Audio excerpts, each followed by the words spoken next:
أعوذ بالله من الشيطان الرجيم. بسم الله الرحمن الرحيم.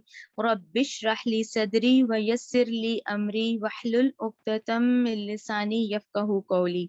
اے میرے رب میرا سینہ کھول دے اور میرا کام آسان کر دے اور میری زبان کی گرہ کھول دے تاکہ وہ میری بات سمجھ سکیں. اللہم ارنا الحق حقا وارزقنا اتباعہ وارنا باطل باطلا وارزقنا اجتنابہ. اے اللہ ہمیں حق کو حق کر دکھا اور اس پر چلنے کی توفیق عطا فرما، اور باطل کو باطل کر دکھا اور اس سے بچنے کی توفیق عطا فرما. آمین. آج انشاءاللہ اب ہم سورہ شمس شروع کریں گے، اور اسی طرح پھر ذہن میں رکھیں سورہ شمس اور اگلی سورہ لئی جو ہے یہ پھر جوڑے کی شکل میں ہے، ٹھیک ہے نا. اور جوڑے کی شکل کیسے ہوتی ہے؟ مضمون کی مناسبت کی، کہ مرکزی مضمون کی جو مناسبت ہوتی ہے پھر اس کی وجہ سے ڈاکٹر اسٹار کی رائے ہے کہ ہم کہتے ہیں کہ یہ جوڑے کی شکل میں ہے. سورہ شمس، سورہ لئی. چلیں سورہ شمس شروع کرتے ہیں. بسم اللہ الرحمن الرحیم. شروع اللہ کے نام سے جو بہت مہربان اور نہایت رحم کرنے والا ہے.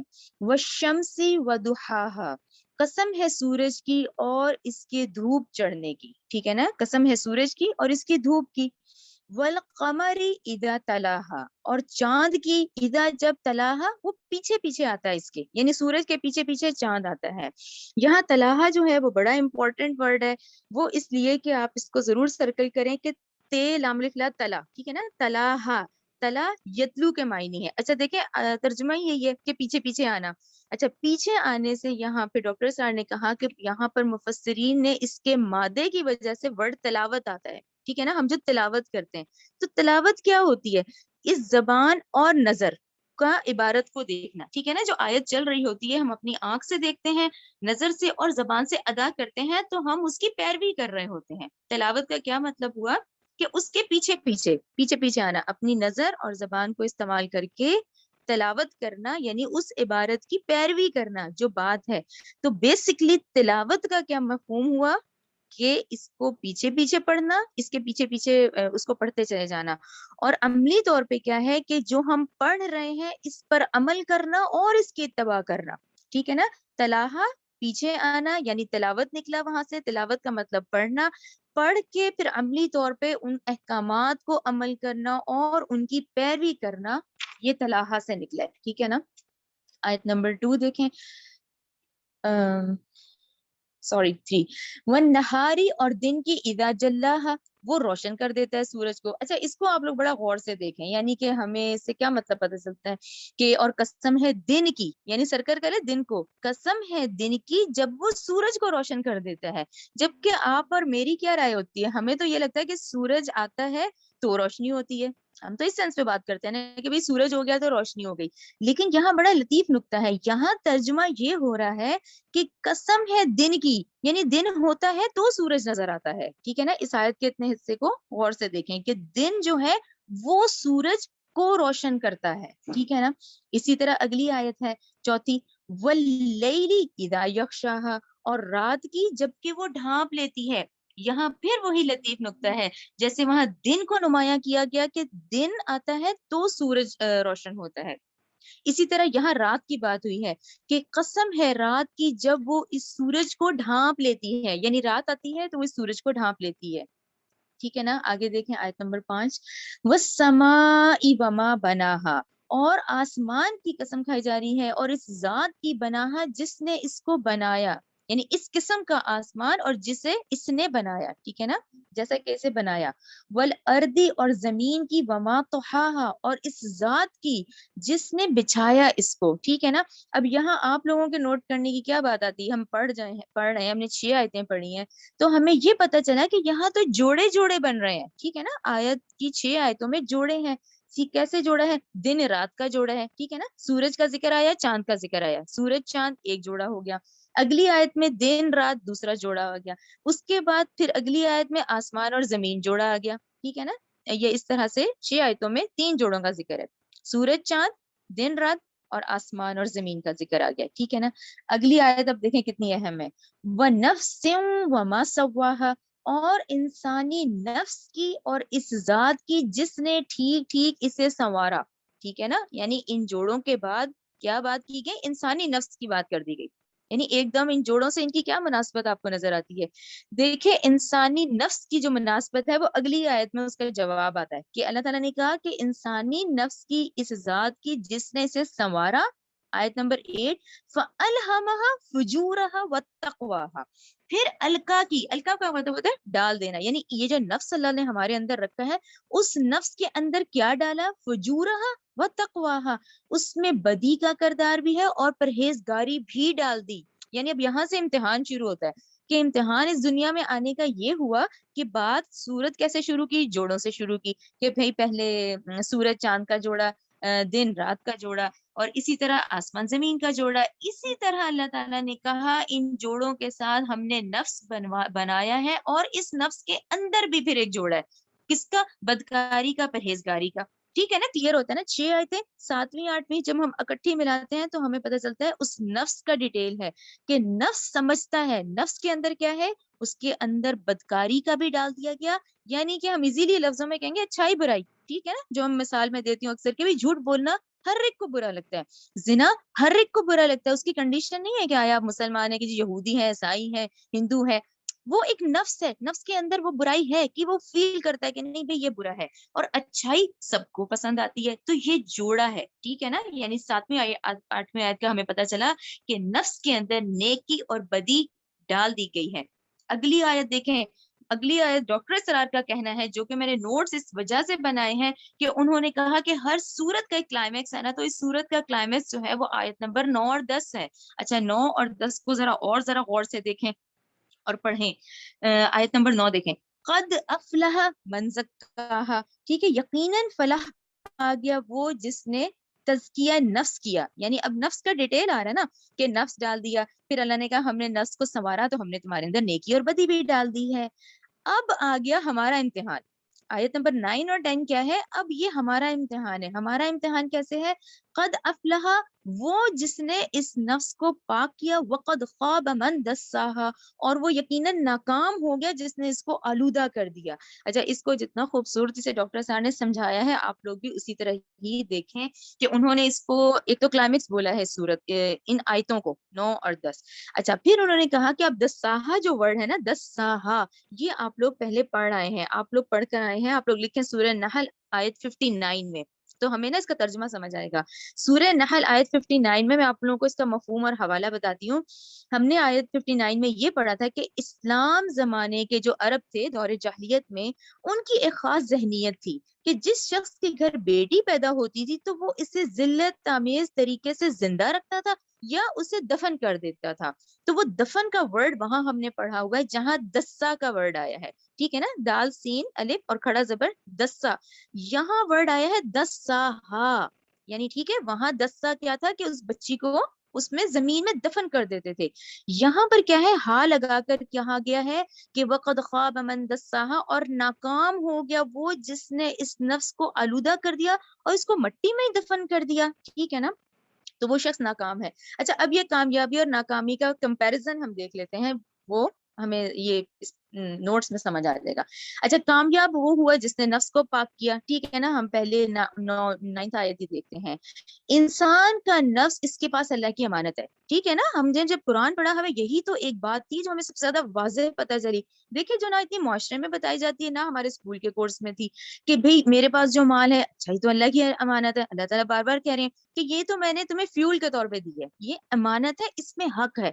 پھر ہمیں پتہ چلا مال امانت ہے، پھر ہمیں پتہ چلا یہ اولاد، اولاد تو اتنی محبت اللہ نے اولاد میں ڈالی ہے، لیکن یہ اولاد بھی امانت ہے، یعنی وہ میری نہیں ہے، وہ میری وہ نہیں ہے کہ میری پراپرٹی میں آتی ہے، نہیں، بلکہ وہ تو بھی اللہ کی امانت ہے۔ کتنا بار بار آیا نا مال اولاد، یہ تمہارا امتحان ہے، یہ تمہارا امتحان ہے۔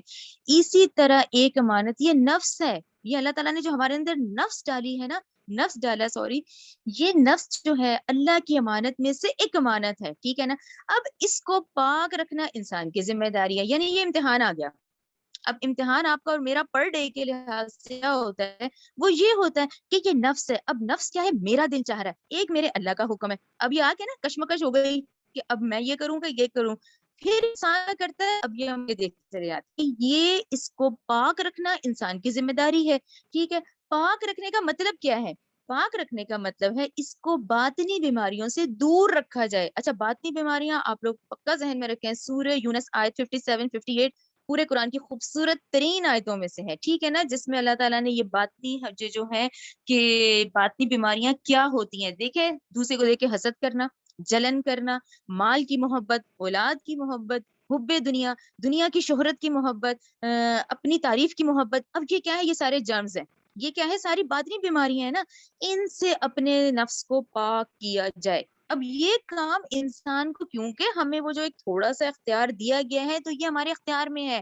اب اس کو قابو پا سکتے ہیں کہ نہیں پا سکتے نا, وہ یہ بات آ جاتی ہے کہ نفس جو ہے وہ امانت ہے, اس کو پاک رکھنے کی ذمہ داری انسان پر ہے, اور انسان نے ان باطنی بیماریوں سے اس کو دور رکھنا ہے, تو پھر وہ اس کی حفاظت کر سکے گا. کیونکہ بڑی اہم آیت ہے کہ کیا کہے کہ صرف کامیابی وہ ہوا, یعنی اللہ تعالیٰ نے یہاں ہمارے دنیا کے بھیجنے کا مقصد بتا دیا کہ قد افلح من زکاہا, اس نفس کا جس نے تزکیہ کر لیا نا, فلاح صرف وہی پائے گا. اچھا پھر آگے دیکھیں اگلا پوائنٹ, وہ شخص جو اپنے نفس کو پاک رکھنے میں کامیاب ہو گیا وہ ہے اصل کامیاب, ٹھیک ہے نا. اصل کامیابی کس کے پاس ہے, وہ ہو گئی. یہ تو ہے آیت نمبر 9. اب آ جائیں آیت نمبر 10 کی طرف, ٹھیک ہے. اگلا حصہ ہے, ناکام ہو گیا جس نے اس نفس کو مٹی میں دفن کر دیا, ٹھیک ہے نا. یعنی آیت نمبر 10 تو بڑی پھر اس طرح کی ہے کہ ہمیں تو دنیا خوبصورت چیزیں, خوبصورت دنیا میں تمام جو ہونے والی چیزیں ہیں ان سے محبت, کامیابیوں سے محبت, ٹھیک ہے نا. اب یہ دنیا آ گئی پوری کہ دنیا میں بظاہر جو ہمیں کامیابیاں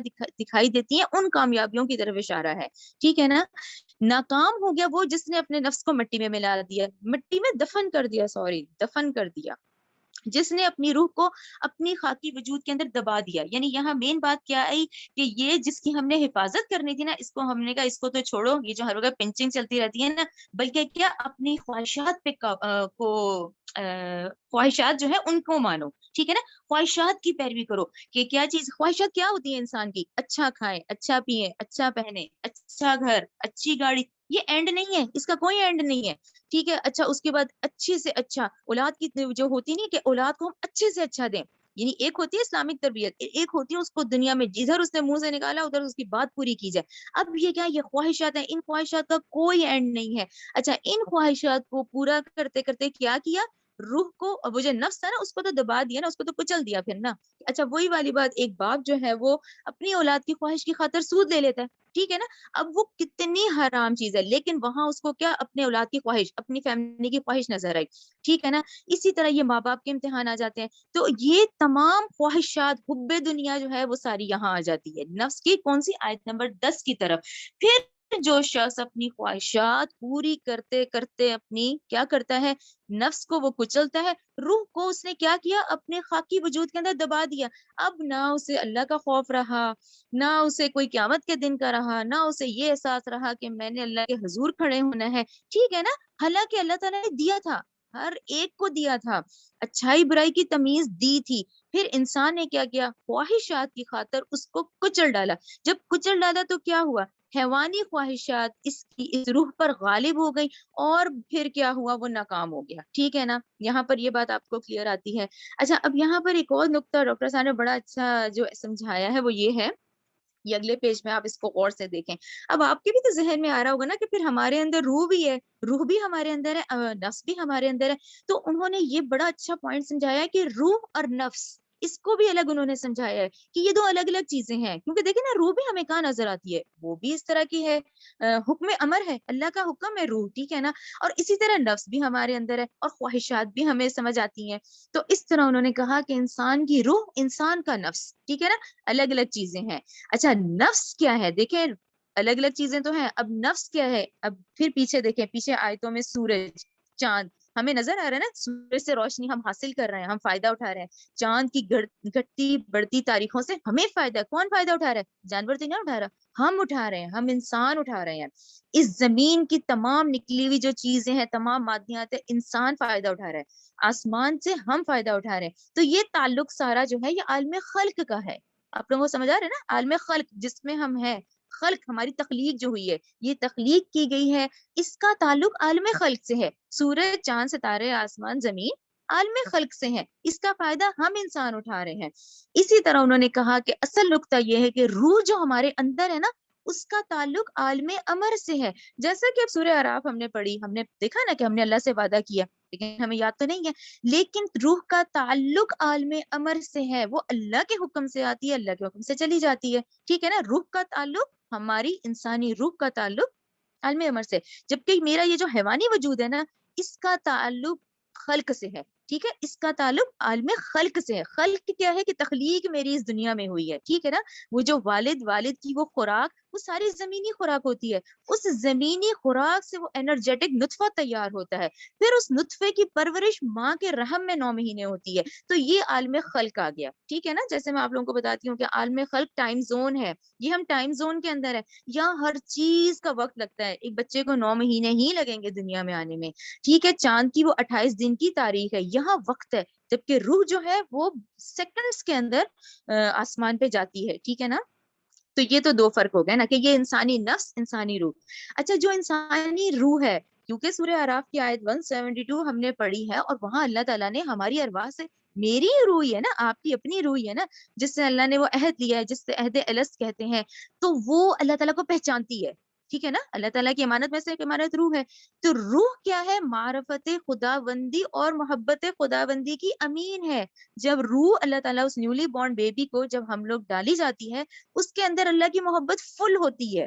ٹھیک ہے نا, وہ یہ دنیا میں آ کے گریجولی دنیا کی محبت آتی جاتی ہے, اللہ کی محبت نکلتی جاتی ہے. تو اسی کی حفاظت کا امتحان ہمارا یہاں ہو رہا ہے, رائٹ, کیونکہ وہ روح نے اس اللہ سے وعدہ لیا ہوا ہے, وہ روح وعدہ لے کے ہی اس حیوانی وجود کے اندر آئی ہے. ٹھیک ہے نا, روح معرفت خداوندی اور محبت خداوندی کی امین ہوتی ہے. ٹھیک ہے نا, روح جو ہے تمام مخلوقات میں دیکھیں صرف انسان کے پاس ہے, فرشتوں کے پاس نہیں ہے, جنوں کے پاس نہیں ہے. آپ لوگوں کو یاد ہے نا, میں نے بتایا تھا کہ قرآن صرف وہی جو ہے انسان پہ کیوں آئی, کیونکہ وہی کا تعلق روح سے ہے, اس لیے جنوں کے پاس نہیں آیا. جنوں کے پاس کوئی آسمانی کتاب نہیں آئی, کیونکہ ان کے اندر روح نہیں ہے, فرشتوں میں روح نہیں ہے. اور جتنے چرند پرند تمام جاندار مخلوق جو ہے اس وقت, یہ تمام بلیاں, چوہے, چرند پرند, تمام مچھلیاں, ان کے اندر جان اللہ نے ڈالی ہے, روح نہیں ہے. روح ہمارے پاس ہے, روح انسان کے پاس ہے. یہ جو انسان اشرف المخلوقات ہے, وہ اس روح کی وجہ سے ہے. ٹھیک ہے نا, تو مخلوقات میں سے روح صرف ہم انسانوں کے پاس ہے. ان جانداروں کے پاس ایک جان ہے, ان کو اللہ نے یہ جان دی ہے, ہمیں روح دی ہے, تو ہمارا امتحان بہت سخت ہے. ٹھیک ہے نا, یہ تو روح ہو گئی. اب آ جائے نفس. نفس کیا ہے؟ نفس کا تعلق عالم خلق سے ہے. ٹھیک ہے, اس دنیا میں جہاں ہم رہ رہے ہیں, نفس سے انسانی کو اللہ نے نیکی اور بدی کی تمیز دے دی ہے. ٹھیک ہے نا, نیکی کی طرف راغب ہونا ہے یا بدی کی طرف ہونا ہے, دونوں راستے اللہ نے دے دیے. یہ دونوں راستے اوپن ہیں. دنیا میں کیا قانون ہے, یہاں اب یہ آپ پر ہے کہ آپ نیکی کرنا چاہتے ہیں, اللہ تعالیٰ آپ کے لیے نیکی کرنا آسان کر دیں گے. آپ بدی کرنا چاہتے ہیں نا, سارے دروازے کھل جائیں گے, اتنا آسان ہو جائے گا بدی کرنا کہ محسوس ہی نہیں ہوگا, ہر راستہ کھلتا چلا جائے گا. لیکن یہاں کنٹرول انسان کے پاس ہے, وہ جو ریموٹ ہے نا, وہ ہمارے ہی پاس ہے. اور دیکھیں, اس ریموٹ کو رینیو کرنے کے لیے نا, ریئلی قرآن ہے. یہ قرآن سے جڑے رہنے سے یہ ریوائز ہوتا رہتا ہے. یہ آپ کو وہ ہے نہیں, میں آپ لوگوں کو اکثر بتاتی ہوں کہ آیت کا مطلب ہی کیا ہے. آیت کا مطلب ہے نشانی, کہ میری ایک فرینڈ نے کوئی چیز دی اور وہ مجھے بھول تو گئی تھی, لیکن کسی دن ڈراور میں سے میں نے کوئی چیز نکالی, اس چیز کو دیکھ کے مجھے اپنی فرینڈ کی یاد آ گئی. آیت ہوتی ہے نا, تو یہ آیات الہی ہیں کہ ان آیتوں کو دیکھو اور اللہ کو پہچانو. تو مصروف ہو جاتے ہو نا دنیا کی زندگی میں, پھر قرآن پڑھو, ان آیتوں کو دیکھو, اللہ کو پہچانو, پھر دیکھیں آپ بالکل ایک دم رینیو ہو جاتے ہیں. آپ کہتے ہیں نہیں بھائی صحیح بات ہے, یہ تو ریوائز بھی ہو گیا, ہر ہمیں یاد ہے. ٹھیک ہے نا, تو یہ کیا ہے, یہ بدی اور نیکی کی تمیز نفس کے اندر ہے, اور اس حص کی وجہ سے نیکی کو اچھا اور بدی کو ہم برا سمجھتے ہیں. ٹھیک ہے نا, یہ آیت نمبر 9 اور 10 آپ لوگوں کو کلیئر ہو گئی. اچھا, یہاں میں ایک چھوٹا سا نقطہ بتاؤں گی کہ جیسے یہ جو ہم نے پڑھا ہے کہ کامیاب وہ ہوا جس کو نفس سے پاک کیا, تو یہ دیکھیں, یہ پڑھ کے ہم کرتے ہیں تو یہ کوئی آسان نہیں ہے, اس میں محنت بہت زیادہ ہے. دیکھا جائے تو اپنے نفس کو کنٹرول کر کے, اس خاص کر کے پھر آج کی دنیا جس میں اتنی حسین ہے اس وقت, یہ بہت والا کام ہے. وہ نے نفس کو پاک کیا, اور ناکام وہ ہوا جس نے اس نفس کو مٹی میں دفن کیا, یعنی اپنی کھول کر. تو یہ میں ایک نارمل آپ لوگوں کو ایک نقطہ بتاؤں گی کہ دیکھیں, جب دنیا میں ہم دیکھتے ہیں نا اب ایک انسان ہی ہے، ویسے انسان کی یہ جو ایک سوچ ہوتی ہے نا، اب دنیا میں جو ہم دیکھتے ہیں تو ہمیں یہ جو ہوتا ہے نا کہ نفس کو پاک کرنے والا جو کامیاب شخص ہے، ہم تو سمجھتے ہیں کہ یہ دیکھیں یہ تو ہم تو اس کو بالکل ہی بیچارہ بنا دیں گے کہ یہ تو کچھ کر نہیں رہا، اسی دنیا میں رہ رہا ہے، اتنا کنٹرول کیا ہوا ہے، یہ تو بیچارہ ہے۔ اور یہ جو ہوتا ہے نا جس نے مٹی میں دفن کیا ہوتا ہے، ہم انسانوں کو دیکھنے میں یہ لوگ کامیاب لگ رہے ہوتے ہیں کہ اتنا بڑا گھر، اتنے ڈرائنگ روم، اتنی بڑی گاڑی، تو ہم انسانوں کی نظر دیکھیں اور انسانوں نے اللہ کے سامنے کامیاب کیسے ہونا ہے، اس کو ضرور آپ لوگ ذہن میں رکھیں، کیونکہ ان آیتوں کو پڑھ کے جب ہم دیکھتے ہیں نا اپنی یہ فزیکل آنکھ سے، تو ہمیں تو کامیاب آیت نمبر 10 والے لگ رہے ہوتے ہیں کہ بھائی اس سے زیادہ کیا ہوگا، اس کے پاس اتنی گاڑی، اتنا مال، اتنا پیسہ، اتنا بینک بیلنس، تو ہمیں لگتا ہے یہ کامیاب ہے، جبکہ اللہ کی نظر میں آیت نمبر 10 والا کامیاب نہیں ہوا۔ اور 9 والے لوگ کو تو ہمیں بیچارے لگ رہے ہوتے ہیں، ہم کہتے ہیں یہ کس طرح کے لوگ ہیں، یہ اس دنیا میں ہی رہتے ہیں، ان کی خواہشات نہیں ہے۔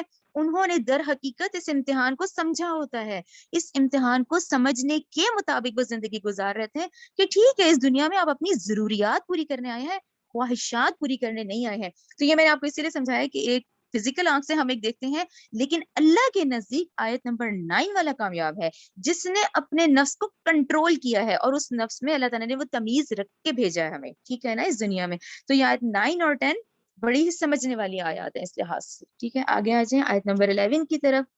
اب دیکھیں آیت نمبر 11 کیسے ایک دم وہ حضرت صالح کی قوم کا ذکر آ گیا، ٹھیک ہے، سمود والوں کا۔ کذبت، جھٹلایا، سمود، قوم سمود نے، بتغواہا، اپنی سرکشی کی وجہ سے، اذ انبعث اشقاہا، اذ، جب، کھڑا ہوا اس قوم کا بڑا بدبخت کھڑا ہوا، ٹھیک ہے۔ اچھا یہ آیت نمبر 12 کے حوالے سے دیکھیں، ہمیں پھر وہی تفسیر میں جانا ہوتا ہے، تو تفسیر میں اس شخص کا نام ہے، ہم لوگ جانتے ہیں نا کہ یہ معجزہ تو صرف حضرت صالح کی قوم کو ہی دکھایا گیا تھا، قوم سمود کو۔ تو وہ جو اونٹنی ناقۃ اللہ تھی، اس کو جس شخص نے اس کی ٹانگیں کاٹی تھی، اس کا نام ہے قدار، قاف دال الف رے، قدار بن سالف، سین الف سا لام فے لف، ٹھیک ہے نا۔ جھٹلایا قوم سمود نے اپنی سرکشی کی وجہ سے، جب کھڑا ہوا اس قوم کا اشقاہا، بڑا بدبخت کھڑا ہوا، ٹھیک ہے نا، کون؟ قدار بن صالح۔ فقالا، تو کہا، لہم، ان سے، رسول اللہ، اللہ کے رسول نے، ناقۃ اللہ، کہ تم حفاظت کرو اللہ کی اونٹنی کی، وسقیاہا، اس کو پانی پلانے کی، ٹھیک ہے نا۔ وہ جو ایک ان کا ڈیسائیڈڈ تھا کہ ایک دن جو ہے وہ اس اونٹنی کا ہے اور ایک دن جو ہے وہ قوم کا ہے، تو اللہ کے رسول نے کہا تھا تم حفاظت کرو اس اللہ کی اونٹنی کی اور اس کو پانی پلانے کی، ٹھیک ہے نا، کہ وہ دن ڈیسائیڈڈ تھے۔ فَكَذَّبُوهُ، چنانچہ انہوں نے جھٹلایا اس کو، فَعَقَرُوهَا، تو انہوں نے مار ڈالا اس اونٹنی کو، فَدَمْدَمَ، تو تباہی ڈال دی، عَلَيْهِمْ، ان پر، رَبُّهُمْ، ان کے رب نے، بِذَنبِهِمْ، بے وجہ ان کے گناہ کے، فَسَوَّاهَا، اور ان کو ملیا میٹ کر دیا، ان سب کو برابر کر دیا، یعنی وہ گناہ تو ایک شخص نے کیا اور پوری قوم کو برابر کر دیا گیا، ٹھیک ہے نا۔ یہاں پر آپ یہ دیکھیں، اس والی بات کو ہمیں بھی سمجھنا چاہیے نا کہ گناہ تو وہ ایک شخص نے کیا تھا، اور اللہ نے کہا کہ ان پر ان کے رب نے بے وجہ ان کے گناہ کے پوری قوم کو پورا بلیا میٹ کر دیا، پورا برابر کر دیا۔ کیوں کیا؟ اس میں ایک چھوٹا سا نقطہ ہے، اس کو دیکھیں کہ دیکھیں شرارت جو تھی وہ تو اس ایک آدمی کی تھی، اور اس جرم کی اس جرم کے جو مجرم بنی وہ تو پوری قوم بنی۔ کیوں بنی؟ دیکھیں اس وجہ سے بنی کہ وہ جب اس نے اونٹنی کو اس کی ٹانگیں کاٹی ہیں اس شخص نے، تو اس کے کاٹنے پر جو پوری قوم تھی اس نے دل ہی دل میں اس کو پسند کیا تھا، یعنی دل ہی دل میں اس نے یہ نہیں کہا کہ بھئی اس نے غلط کام کیا، اس نے اللہ کا حکم تھا، ناقۃ اللہ تو اللہ کے معجزوں میں سے تھی، تو کیوں اس نے کاٹا؟ تو مجرم کیوں بنی پوری قوم؟ آپ سمجھ رہے ہیں نا، مجرم اس وجہ سے بنی کہ کہنے کو تو وہ چپ رہے، لیکن دل ہی دل میں انہوں نے اس چیز کو پسند کیا تھا۔ تو ٹھیک ہے، وہ ایک شخص تھا یا وہ پوری قوم تھی، بس اللہ نے سب کو برابر کیا، ٹھیک ہے نا۔ یا تو جو قوم تھی وہ دل میں برا مانتی، وہ ڈرتی، اسے خوف آتا کہ نہیں یہ تو اللہ کا حکم تھا، بلکہ ہوا کیا، دل ہی دل میں انہوں نے اس کو پسند کیا، تو اللہ تعالیٰ کے ہاں بھی قاعدے قانون کے مطابق وہ پوری قوم اس کی پھر اس جرم پہ پھر وہ قرار پائی کہ بھی ٹھیک ہے، اس جرم میں برابر کی شریک رہی، کیونکہ انہوں نے دل میں اس کو پسند کیا تھا، اس لیے اللہ تعالیٰ نے ان تمام کو ملیا میٹ کر دیا، ٹھیک ہے۔ وَلَا يَخَافُ عُقْبَاهَا، اور نہیں وہ ڈرتا اس تباہی کے انجام سے، یہ دیکھیں یہ اللہ کی شان ہے، اور وہ اللہ تعالیٰ کے اس کے انجام سے تھوڑی ڈرے گا، ٹھیک ہے، اللہ تعالیٰ کو اپنے اس فعل سے اس کے نتیجے کا کوئی خوف نہیں تھا کہ بھئی کیا ہوگا کیا نہیں ہوگا، ٹھیک ہے، کیوں؟ کیونکہ اللہ سبحانہ و تعالیٰ تو پوری کائنات کے مالک اور خالق ہیں، وہ جو چاہے کریں۔ جو چاہے اگلی قوم آ جائے، چاہے تو ایک پوری قوم کو صفحہ ہستی سے مٹا دیا گیا اور بلکہ اس کی جگہ دوسری قوم کو لا دیا گیا، ٹھیک ہے نا؟ تو یہ دیکھیں، یہ نفس اچھائی برائی پہ ہی یہ اتنی بڑی مثال اسی لیے دی گئی ہے کہ انفرادی سے اجتماعی کی مثال سمجھ آ گئی نا، 9 10 انفرادی، کہ ایک شخص جو نیکی بدی کرتا ہے وہ کیا کرتا ہے، اور وہی بات وہی برائی اجتماعی لیول پہ جب ہوتی ہے تو اتنی بڑی مثال دے کے سمجھایا کہ پوری قوم اندر ہی اندر انہوں نے پسند کیا اس بات کو کہ ٹھیک ہے اس شخص نے اس کی جو ٹانگیں کاٹی اس معجزے کی، ناقت اللہ کی، تو اللہ تعالیٰ نے بھی پوری قوم کو پھر صفحہ ہستی سے مٹا دیا، ٹھیک ہے نا؟ ربنا تقبل منا انک انت السمیع العلیم وتب علینا انک انت التواب الرحیم سبحانک اللہم وبحمدک اشہد ان لا الہ الا انت استغفرک واتوب الیک۔